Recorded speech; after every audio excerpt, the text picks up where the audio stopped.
So you've decided to start your programming journey this year, or if you want to escalate it forward by learning a new language in 2021, but are still not sure which one to go with.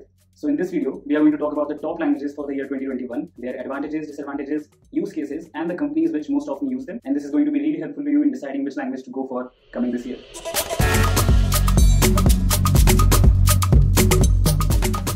So we all know that with the growing demand day by day in the IT industry, languages and frameworks, they keep getting better and they have improvements day after day, year after year. So it's tough to stick to one language, and it's important to keep yourself updated on every new framework and every new language that comes in the market. But it's also important to know that every single language has their advantages and disadvantages and different use cases. So it's not about choosing one over the other. You can't really go wrong with anyone. And almost all of these popular languages that I'm going to mention in this list are being used by all big tech and FAANG companies. So it's only about your personal preference or requirements based on the product or the service that you're working on currently. And quickly before we start, I'd just like to mention this, that all the data related to this survey has been collected from GitHub pull repositories and Stack Overflow developer survey for the last couple of years, as well as Google search trend metrics. And also for jobs and salaries, I have used Indeed, Glassdoor, and LinkedIn Jobs. And for the number of opportunities available for freelancing in a particular language, I have referred to Fiverr as well as Upwork. And based on all of these metrics, I've just put this list for my personal recommendation. You can feel free to agree or disagree with any of these, but I hope this gives you a clear overview picture of all the languages going forward in 21. So let's start with the list.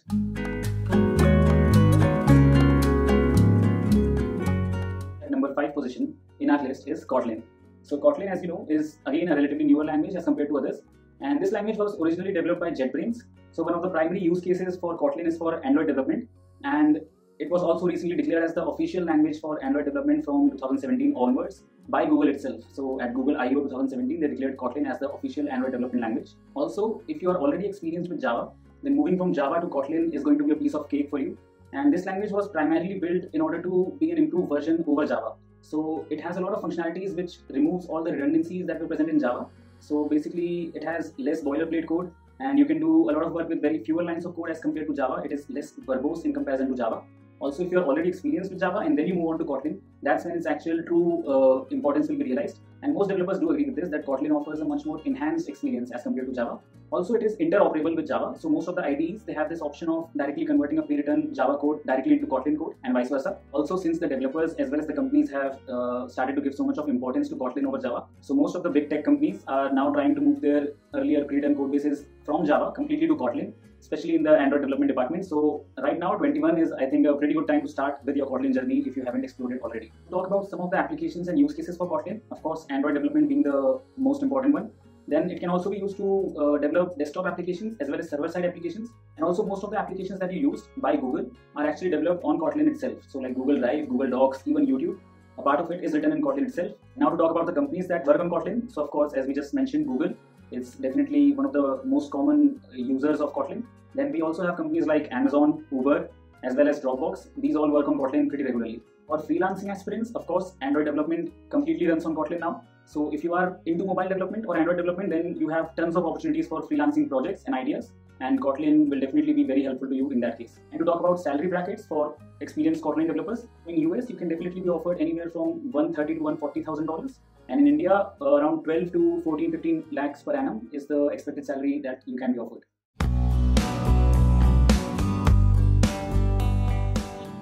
Now moving on to language number 4. So at language number 4, I have put C++ on this list.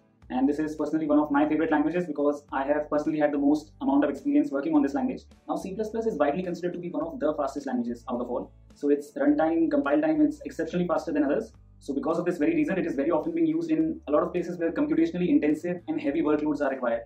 So for example, real-time systems where you require the output at every instant very rapidly. And C++ is built as an improved version over C. So of course, it offers the object-oriented programming concepts and also has a few libraries, let's say standard template library, for example, which already supplies a pre-written implementation of all your basic data structures algorithms, very often being used by competitive programmers. Now, since C++ is such an older language, so for C++, a great community support is available on the internet, so that is one of the major advantages. But a minor disadvantage can be because of it being such an older language, so it's generally predicted that the use of C++ is slowly going to decline in the coming years.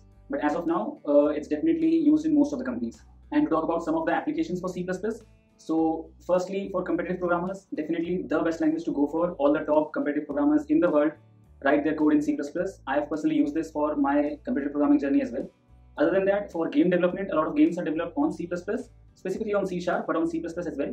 Then operating systems are definitely built on C++. In fact, the entire all versions of Windows by Microsoft are built entirely on C++. It's also used a lot in embedded systems, as well as a lot of these enterprise management systems like your hospitals and libraries, school management system, all these. In fact, even like Tesla's autopilot driving feature is built on C++ as well.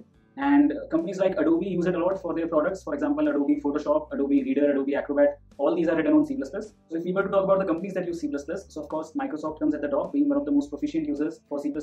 Then we have companies like Google, Adobe, all these use C++ as well. To talk about opportunities, there are a lot of job opportunities available in C++ based on Indeed and LinkedIn job survey, but not as many freelancing opportunities as compared to the full-time job opportunities. And to talk about the salary bracket range, so experienced C++ developers can earn anywhere around $100,000 in the US to 12 to 13 lakhs per annum in India.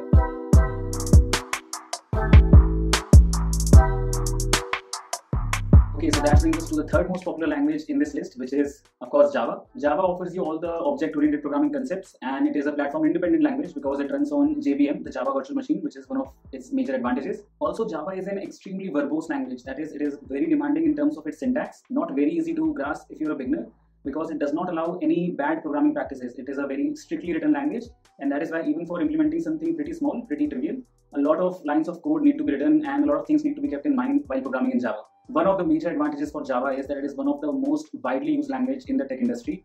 In fact, most of the legacy code bases are still written in Java in most of the top tech and FAANG companies. In fact, my current job right now, I work at VMware, and the project that I'm working on, I'm also required to work on Java in the backend itself. And not only at VMware, most other companies, the backend servers are written and built and run on Java only. So Java will definitely give you the most job opportunities if you're starting out in the tech industry in 21. Java offers tons of different frameworks to make your job easier. For example, you have Java FX for visualization purposes. Then you have Spring, you have Spring Boot for server-side and backend scripting. You have Hibernate, you have Swing.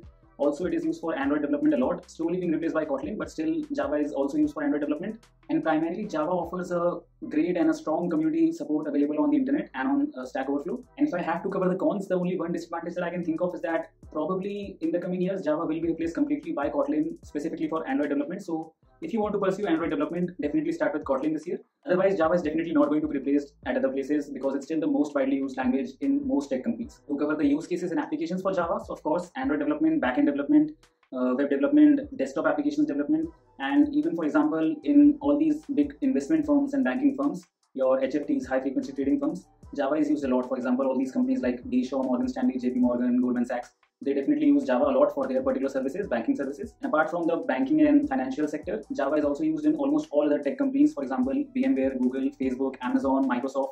Almost every company uses Java somewhere or the other in their code base. Also, apart from job opportunities, great for freelancing. Tons of opportunities available for Java developers for freelancing. And now to cover the expected salary bracket range. So experienced Java developers in the States can earn around 130,000 US dollars. And in India, they can earn anywhere around 12 to 15 lakhs per annum.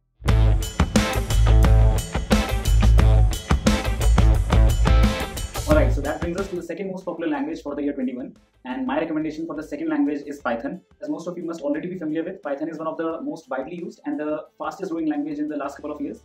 The typical thing about Python that interests a lot of beginners is that it's very easy to write. Its syntax almost resembles a pseudocode or the English language, so it's pretty easy to start learning if you're a beginner. And also it offers a lot of great libraries as well as frameworks, especially for plotting and visualization and data analytics for all your machine learning and data science enthusiasts. Also, Python is open source, so anyone can contribute to its code development if required. And other than that, Python offers great frameworks for backend development as well, like Flask and Django. In fact, Instagram's backend is entirely developed on Python on the Django framework. Now to cover some of the major advantages for Python, of course, great community support available on the internet, on Stack Overflow and other places. Also, it offers tons of great frameworks like your scikit-learn, NumPy, Pandas, OpenCV, Matplotlib. All these are used generally for plotting and visualization purposes. If you are into machine learning or data analytics or data science, artificial intelligence, all of these are completely driven by Python. So if you want to go in that direction, then Python is the best choice for you. And if I have to cover some of the disadvantages, Python's execution time is extremely slow in comparison to the other languages present in this list.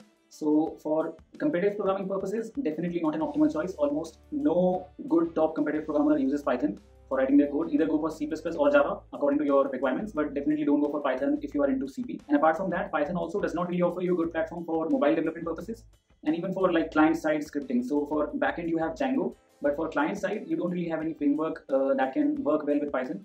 So definitely not the optimal choice for mobile development, competitive programming, or for client-side scripting. There are other better languages that you should be going for. And to talk about the companies that generally use Python for development, so almost every top tech company uses Python somewhere or the other. To take a few names, of course, Facebook, parent company of Instagram, then Spotify, Dropbox, Amazon, Uber, Google, they all use Python. And one of the most common use cases for Python is like recommendation search engines and artificial intelligence, your voice assistant like Google Assistant, Siri, then Cortana, Bixby. All of these are written in Python itself. Now to cover job opportunities and freelancing opportunities, no doubts, tremendous number of opportunities are available for Python developers, even for freelancing as well as full-time job offers.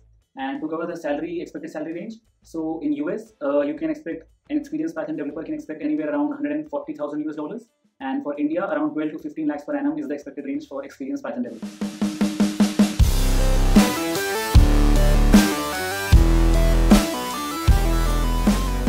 The top number one language to go for in the year 2021, as most of you must have already guessed, has to be JavaScript. Now, JavaScript has been one of the most popular and in-demand languages since the last decade or the last half a decade. In most of the GitHub surveys, Stack Overflow surveys by all developers, most of them do recommend JavaScript, and you can do almost anything that you can think of using JavaScript, from game development to web development, entirely from the client side to the server side. There are tons of frameworks available for JavaScript. So if you're going to learn JavaScript, definitely don't just stick to the language. Try to cover as many frameworks as you can. Also, my personal advice would be to cover TypeScript as well. So what's TypeScript? I have sort of covered both these languages together as the top language. So TypeScript is nothing but a superset of JavaScript. It has been recently developed by Microsoft, and Microsoft is the one that maintains it. So TypeScript offers some of the additional functionalities that JavaScript does not. For example, it is a completely typed language, as the name goes. And so because of this, all your errors, like all your syntactical errors or even the compilation errors, all of them can be detected while you're typing itself. So that's how the name goes, TypeScript. And this is completely in contrast to JavaScript, where you have to run your code, then it compiles and runs, and then it lets you know of any errors. So this is why TypeScript is lately getting a lot of traction, and is definitely going to get more use cases and going to be in popular demand in the coming year. And to talk about the advantages of JavaScript, there are just so many of them. Firstly, of course, being constantly ranked at the top by almost all top developers. And also the browser understands JavaScript as it is. So you can directly run it for debugging purposes or for small outputs for some test cases in the console log of the browser itself. And also JavaScript is extensively used for building scalable, robust, and extensive frameworks at the backend server level, as well as your interactive, responsive, and real-time scripts at the client side as well. So as I just mentioned, there are tons of frameworks. For client side, you have jQuery, you have Vue.js, you have React.js, Angular.js, the very famous frameworks. Then for backend scripting, server side, you have Node.js, which is used pretty widely. So you can go for any of these. In fact, not only web development, but you can also use frameworks like Electron.js as well as React Native to make mobile platform apps using JavaScript. So it can be used as a platform for hybrid app development as well. And the only one disadvantage that I can think of is that JavaScript is pretty easy to get started with, but to actually master the entire language, it's insanely tough, because there are tons of layers to JavaScript. So it takes a lot of time and experience to completely master JavaScript as well as the frameworks. But definitely one of the best languages to get started with, especially in this coming year. Again, for freelancing, job opportunities, endless number of opportunities can be made available for JavaScript specific developers, even for freelancing projects. And to talk about some of these companies, almost every big tech company, Amazon, Facebook, Google, Microsoft, Netflix, Uber, Flipkart, Dropbox, all these use JavaScript somewhere or the other.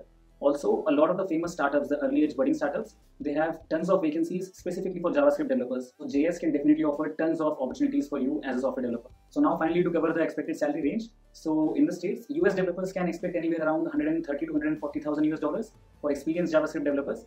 And in India, experienced developers can expect anywhere around 12 to 16 lakhs per annum. So these stats were mentioned by Indeed as well as Glassdoor.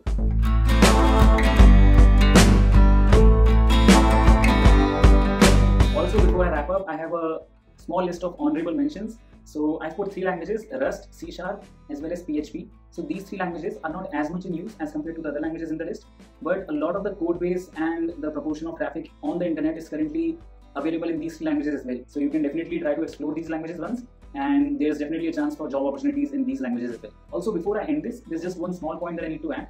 So these rankings that I've given, don't take these as some sort of a hard and fast rule. These languages are definitely interchangeable, and it's not that you need to be in agreement with all of these rankings. These are just my personal recommendations, and you can be in accordance or in disagreement with any of these. But do let me know if you have some other options, some other thoughts, opinions. Do let me know in the comment box below. Do mention your favorite languages or what you think should be the list of top 5-10 languages in the coming year 2021. And do share it with your friends who are in the software industry, or if someone is trying to start their programming journey and is confused about which language to go for. I hope this video really helps them. And comment down below for any advices, suggestions on new videos. and like the video if you like what you saw. And yeah, thank you so much for watching, and I'll see you very soon in the next one.